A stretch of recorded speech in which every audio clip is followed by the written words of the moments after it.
start the fight, breaking down the walls in the dead of night. I don't come for peace, I come for the storm. Fanboys melt quick when the truth gets warm. Saw content's high, I'm collecting those tears. Just got started, but I'm cutting through fears. I'm not here for brand deals, I'm not for sale. I expose your lies, rip off the veil. You ever get that moment where you think you're crazy for noticing something not too many people are talking about? That's exactly how I felt when this Switch 2 Mario Kart World Bundle situation hit me in the face. But before I get into it, please hit the like button and the hype button as well. It really helps out small channels like mine to be able to stand up to greedy corporations and the toxic influencers.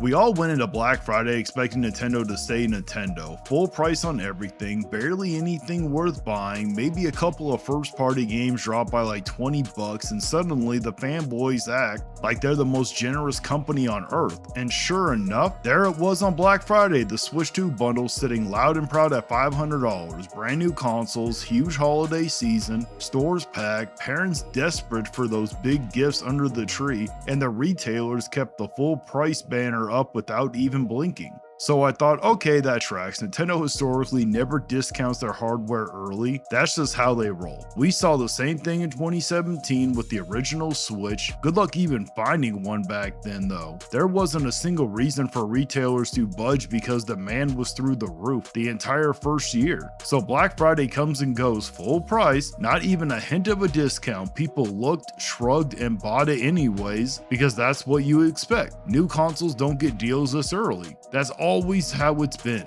But then something very strange happened. Cyber Monday rolls in, everyone's already shopped, wallets are empty, PlayStation deals have been exhausted, nobody expects a miracle on Monday. And suddenly the Switch 2 bundle drops from $500 to $449. Not on Black Friday, but on Cyber Monday. You have to put the thing in your cart to even see the discount. Like retailers were whispering the price to us behind Nintendo's back. Walmart did it first, then Amazon, then Target quietly joined the party. Tell me that doesn't scream panic behind the scenes. That's not a strategic holiday promotion. That's retailers looking at massive stacks of inventory going nowhere fast. That's retailers saying, hey, maybe this isn't selling like we thought. We need these gone now. Nobody wants hardware sitting in the warehouse when the next shipment arrives. They bought a ton expecting people to rush the stores, but that stampede never happened. They clearly thought full price would be enough. It wasn't. So suddenly the price drops after the main shopping day's end. That tells you everything.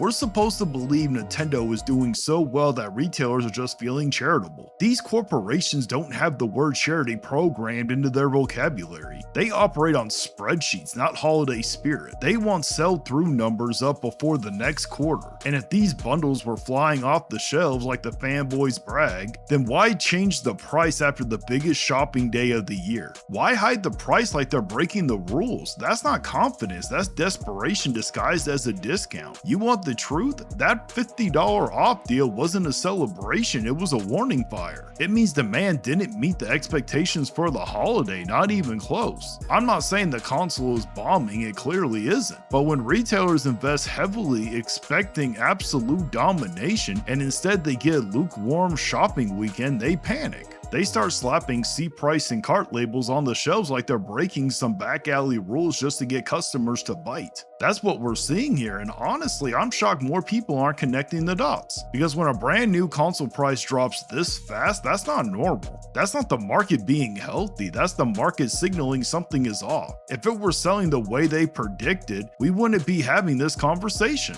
And you want to know another thing?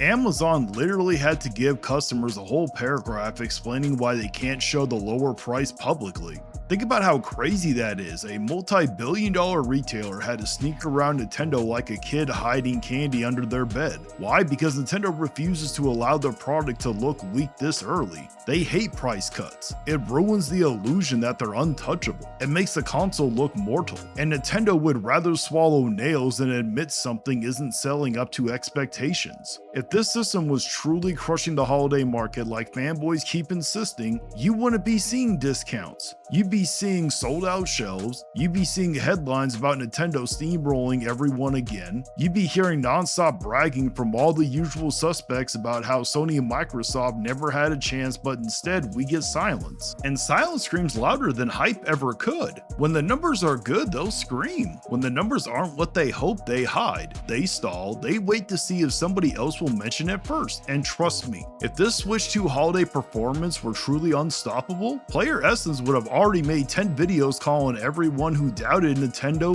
grifters. Switch Force would have been pointing at charts saying, see, Nintendo wins again. Dogtray would be doing a victory lap like he just solved world hunger. But what do we see instead? Crickets. The same guys who show up every single time Nintendo farts out a press release suddenly have nothing to say. They were loud during the hype phase, loud when pre-orders spiked, loud when the fastest shipped console ever, headlines came rolling in, but now that the retailers had to break Nintendo's pricing rules, now that Walmart, Target, and Amazon are quietly shaving $50 off just to move units, where are they? And before anyone says, well, maybe they didn't see the story, come on. These people refresh Nintendo news like it's oxygen. They'll make 10-minute videos about insignificant amiibo restocks. They'll scream and panic over rumors that never come true. They'll talk for an hour about a controller color variant. Okay, I'm over exaggerating. They absolutely saw this. They just don't want to cover it, because they know what it implies. And look, I'll actually give one person some credit. Nintendo Prime. He at least brought it up. He at least acknowledged the reality that maybe, just maybe, retailers weren't happy with how these bundles performed during Black Friday. Sure, he'll still try to wrap a nice bow around it and call it a Cyber Monday sale, but you could tell he wasn't fully buying his own optimism.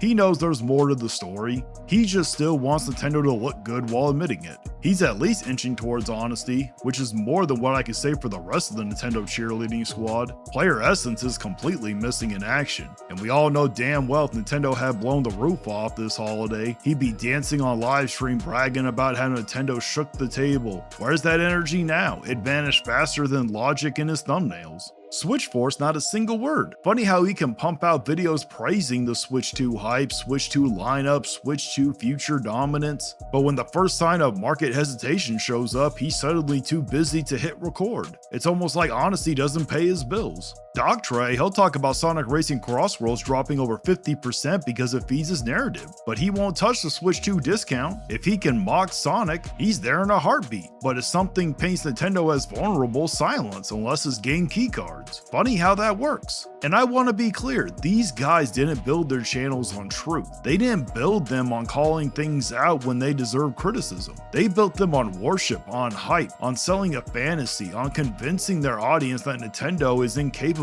of doing wrong, because that fantasy makes money. It keeps their partnerships alive. It keeps the affiliate checks flowing. It keeps the audience addicted to positive only delusion. Integrity doesn't pay rent. Integrity doesn't get review codes. Integrity doesn't get you invited to special shows. So they bury anything that challenges the narrative. Meanwhile, the truth is staring everyone in the face. A brand new console should not be discounted 6 months after release. A brand new console should not have retailers breaking MSRP rules. A brand new console shouldn't need secret cart only discounts to move stock right after Black Friday, the most consumer spending weekend of the entire year. This is not a victory lap. This is not a power move. This is retailers saying, hey, these aren't flying off the shelves like we expected. We need to get rid of inventory before the next truck arrives. And again, nobody is saying Switch 2 is failing. Of course it's selling well overall. But this moment, this very specific holiday moment, it didn't go the way the retailers planned. If it had, Nintendo's little influencer army would be throwing a parade online right now. They'd be dancing like they just watched their team win the Super Bowl. But instead, silence. Because they know what admitting the truth would mean. It would mean acknowledging that Nintendo isn't perfect, that the Switch 2 honeymoon is already having its awkward moments, that hype alone isn't carrying them as far as this holiday as fanboys claimed it would, and acknowledging that would break the illusion their channels are built on. People accuse me of hating Nintendo, which I don't. I love Nintendo's games. I criticize Nintendo because I actually care about the consumer. I care about fairness. I care about accountability. I care about calling something out when it makes zero sense. That's integrity. Many of the other channels, they care about one thing, protecting the brand, because that's what gets them views. They'll ignore reality as long as the check clears.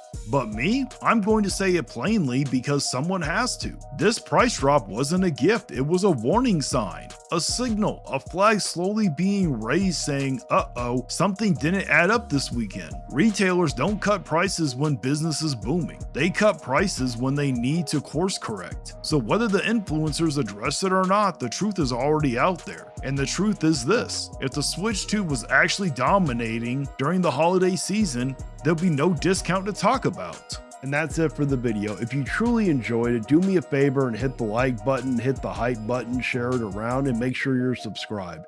I post a long video every day, and I also go live Monday morning at 5 a.m. Pacific time, where I react to the saltiest fanboys around. And also, make sure you subscribe, because I'm really trying to hit 5,000 subscribers by the end of the year, and I really need your help. If you really want to support the channel, consider becoming a member. It's only $1 a month. You'll get special badges, custom emotes, and of course your name shouted at the end of every video. And once that list gets too long, don't worry, I will turn it into a full-on credit roll so everybody gets their chance to shine. Also, don't forget to check out the merch if you want to rep the Vigilante Fire. And as always, until next time guys, stay vigilant. And now it's time to read off the members of the channel. We got Koros Ejected, Maximilian Pegasus 88, Matt Fox 94, Evil Rolio, Oh No It's Justin, Naria, Camaro 28, C-Stars Piplup, J Wesby 65, Geezer Noob, Dustin 360, That PlayStation Gamer, Steven Rammy, Matthew Buckley, Johnny Bones Jones, Trigger is Groot, Ari Chaos, Blue Moon, Kasaria, Vetful Zexel, A1K300, Eden Force, Pokefan, Starlight Mirror, Crystal Woe, Phoenix Freestar, The More Incredible Grimlock, Ninja Pat, T-Man the Cool, Kyria Lunar, Ronan Reef 90, Shadow Dragons, Brandon Alex, Mr. Krabs, Back Edge, Nightfall Hero Academy, Vegabard, Switch Addiction, Kiwi Kalaria, yep that was me, Jake Spider Monkey, Dave C, Thomas Ember Breath, and Bizarre. Thank you so much for becoming part of the crew. You can cry in the comments, but you won't survive. Like and subscribe if you feel that vibe. We're hard